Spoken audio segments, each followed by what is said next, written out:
Assalamualaikum warahmatullahi wabarakatuh.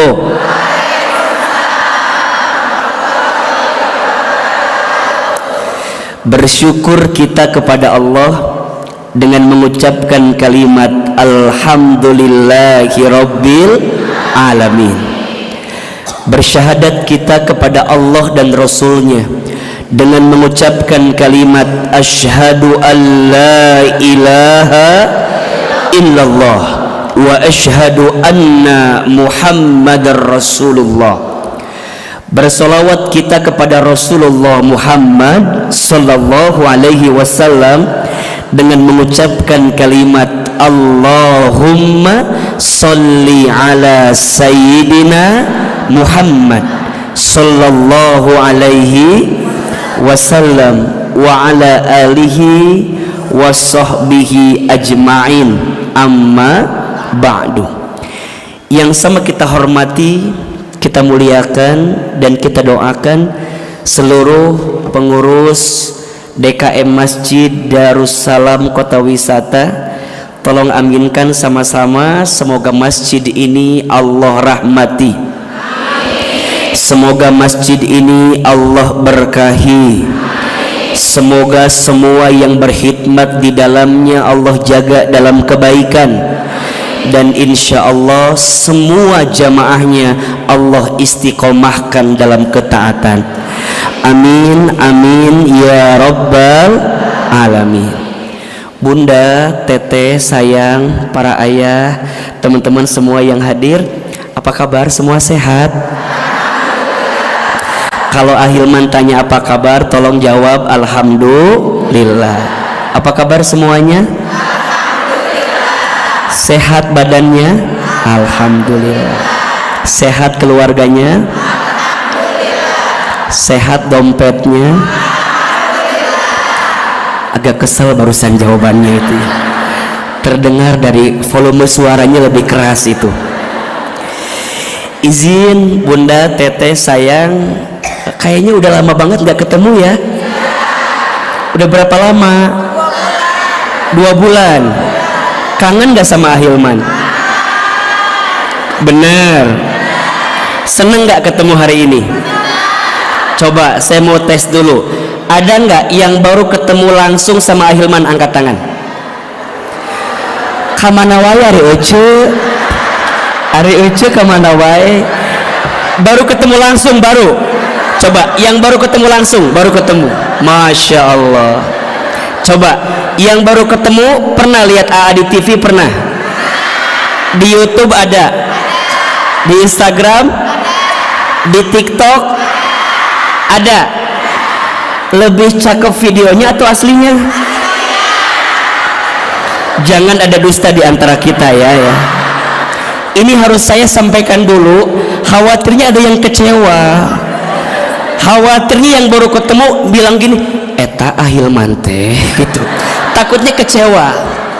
Tapi rata-rata sih jarang yang kecewa. Karena biasanya yang video sama asli cakepan mana? Alhamdulillah ya. Tadi kan Ahilman lewatnya, mungkin baru ketemu ibu eta teh, bilang sama temennya, Ece, naon eta Ustadz Hilman teh nya kumaha kasepnya, Masya Allah. Cek si Ece yang baru ketemu teh ngan AA tadi mendengarkan bisikan agak kurang enak di hati teh. Kata temennya, iya cakep cuman sayang apa pendek katanya. Makanya tadi teh langsung we solawatan Ahilman teh dak, daripada hati gelisah kan, nah mending solawatan. AA mah nggak akan sakit hati disebut pendek juga. Yang pendek biasanya pinter, betul? Karena yang pendek mah hati dan otaknya deket.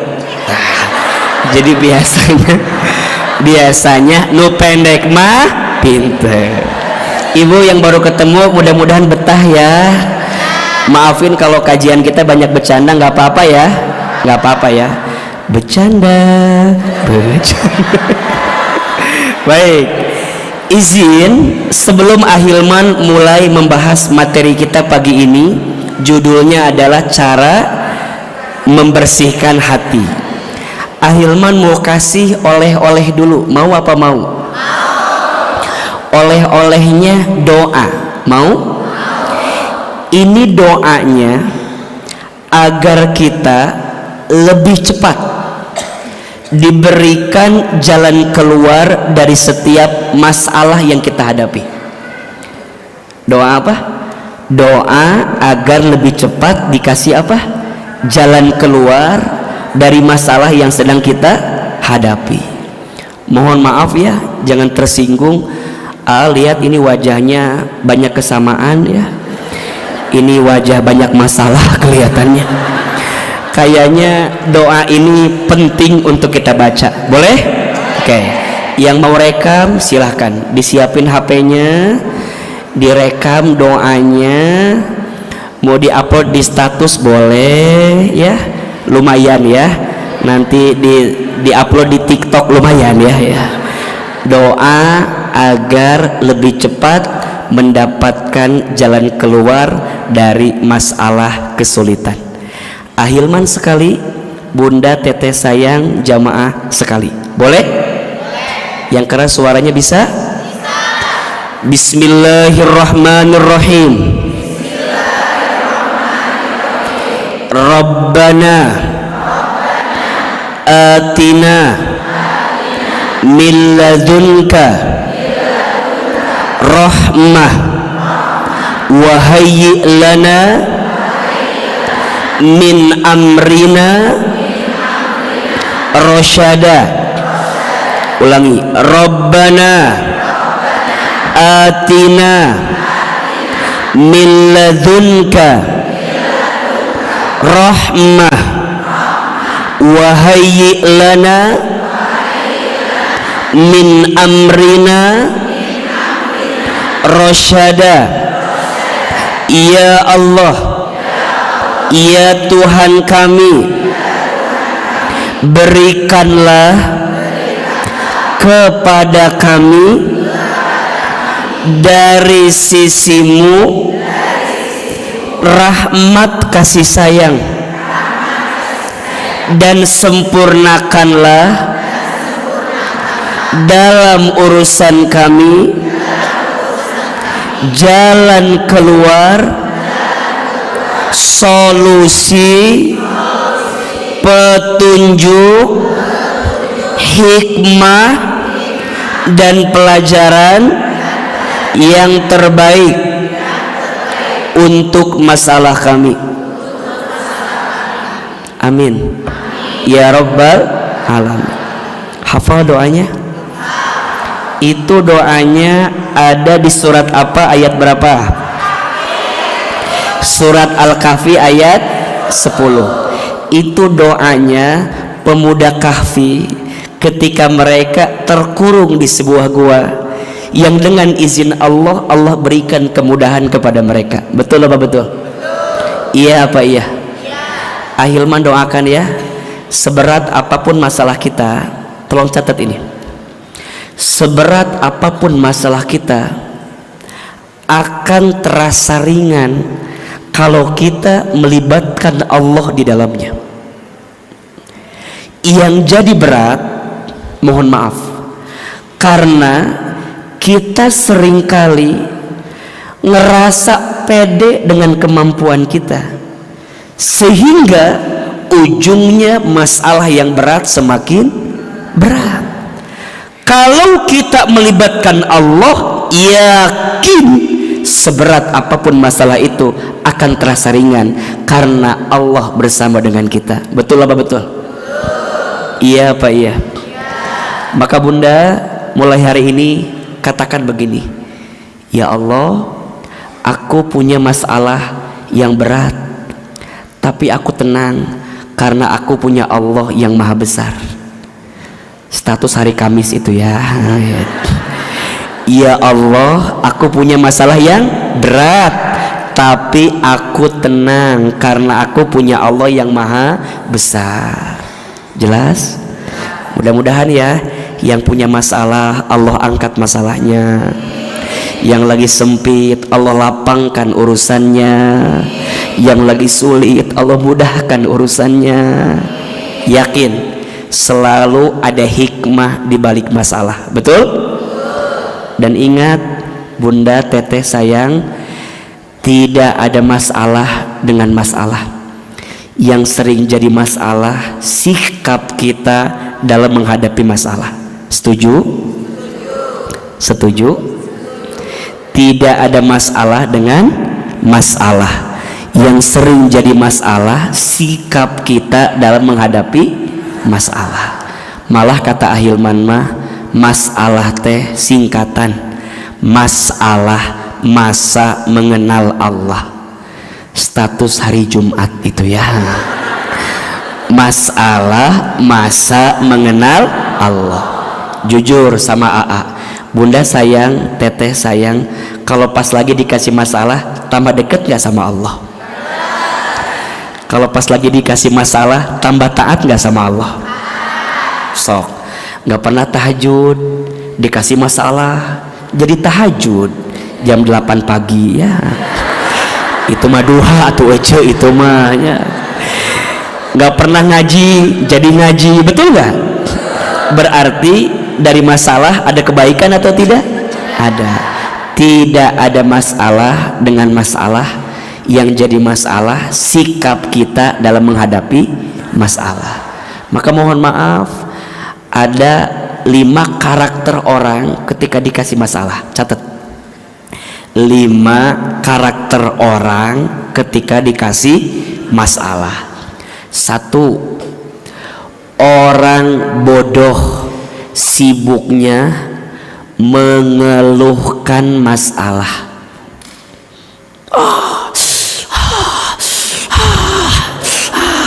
Sok, AA mau tanya, mengeluh menyelesaikan masalah atau tambah masalah? Orang bodoh sibuknya mengeluhkan masalah. Betul? Dia lupa di balik masalah ada pahala. Betul? Di balik masalah ada ampunan dosa. Di balik masalah ada pahala yang berat, yang besar. Tapi dia masih ngeluh. Keterlaluan. Berarti orang bodoh sibuknya mengeluhkan masalah. Yang kedua, ada orang kerdil sibuknya membesarkan masalah. Masalahnya kecil, tapi karena dia orang kerdil jadi besar masalahnya. Ada yang begitu? Iya. Yang di belakang itu biasanya begitu tuh. Mohon maaf ya, jalanan macet, kejadiannya sama tapi bisa beda-beda sikapnya. Betul? Ada yang mijit klakson terus, ada yang ngedumel, ada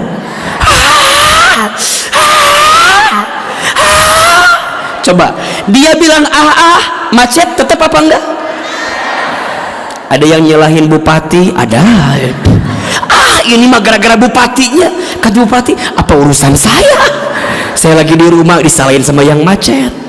Tapi ada orang yang macet nyetelin langsung CD-nya, set, a'udzubillahi minasyaitonirrajim, bismillahirrahmanirrahim. Ada nggak? Ada yang macet jadi tambah kesel, ada yang macet jadi tambah ngedumel, ada yang macet tambah suzon, tapi ada yang macet tambah hafalan Quran. Ada? Kejadiannya sama, sikapnya beda-beda. Orang kerdil sibuknya membesarkan masalah. Di rumah tangga suka begitu, suka ketuker cicak sama buaya. Apa maksudnya? Masalah kecil dibesar-besarkan, masalah besar masalah kecil suka dibesar-besarkan, masalah besar suka disepelekan, dikecil-kecilkan.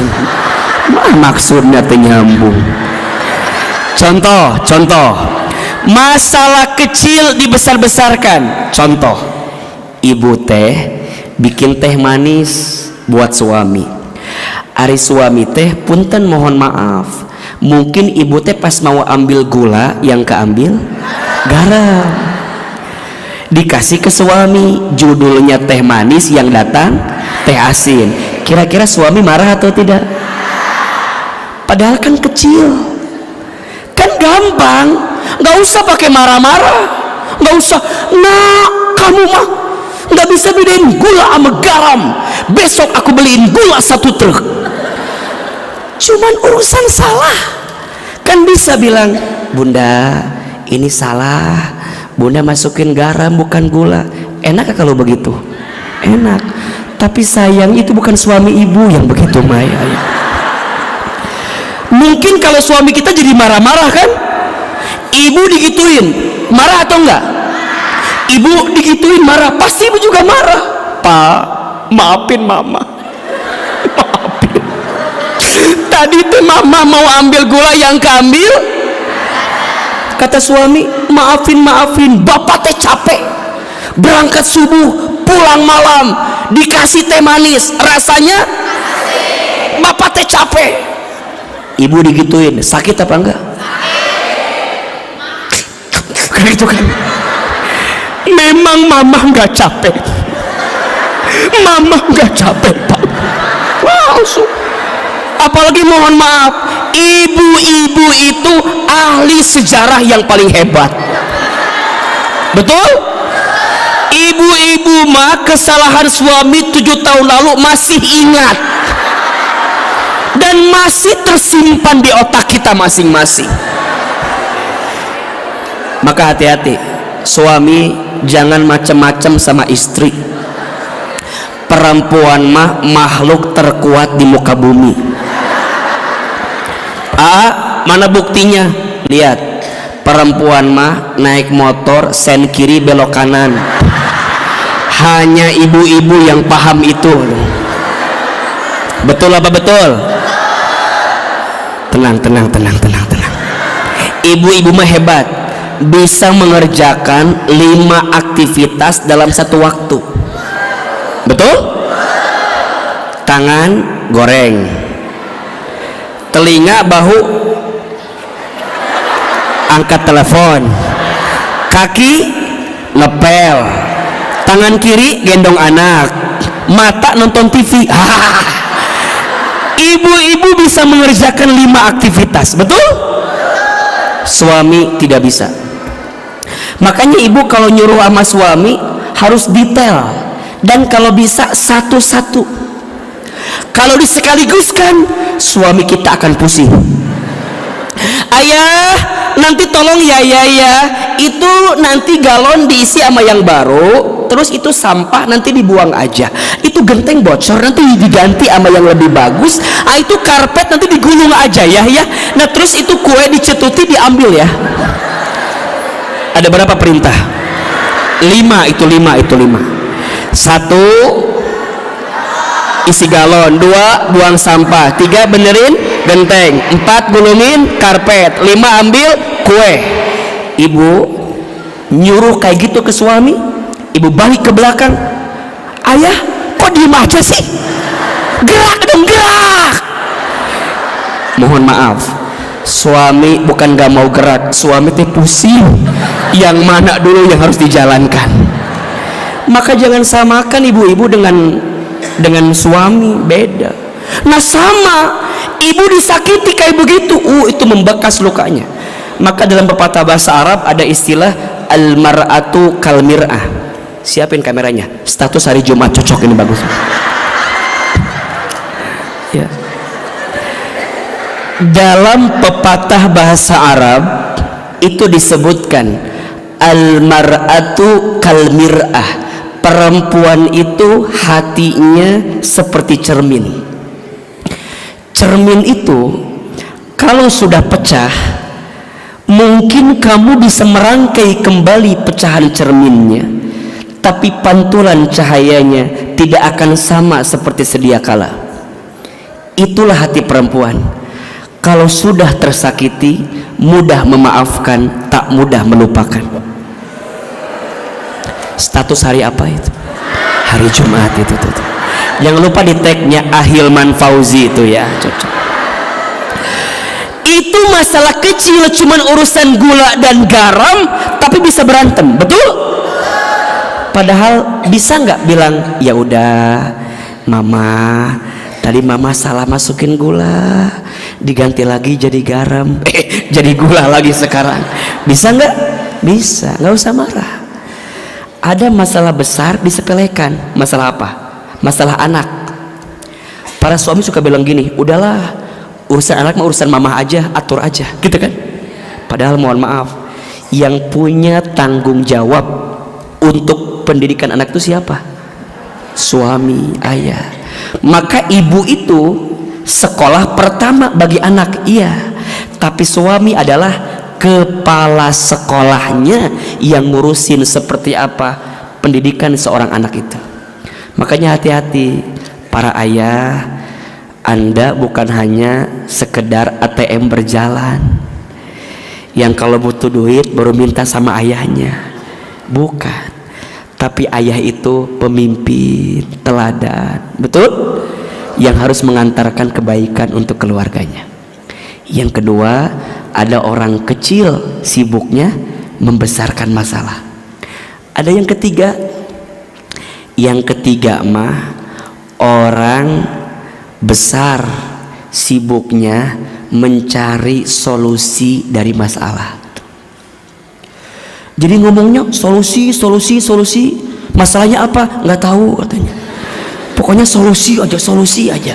Ya nggak apa-apa. Berarti dia orang apa? Orang besar, sibuknya mencari solusi dari masalah. Ada yang keempat, orang kreatif, sibuknya mencari peluang dari masalah. Maka hati-hati ibu ya, berteman sama orang yang kreatif. Hati-hati. Ibu cerita sama temennya tentang suami ibu, saking kreatifnya ternyata dia yang mengambil suami ibu ya. Makanya hati-hati dah, aya nama lagi musim kayak gitu teh. Betul apa betul?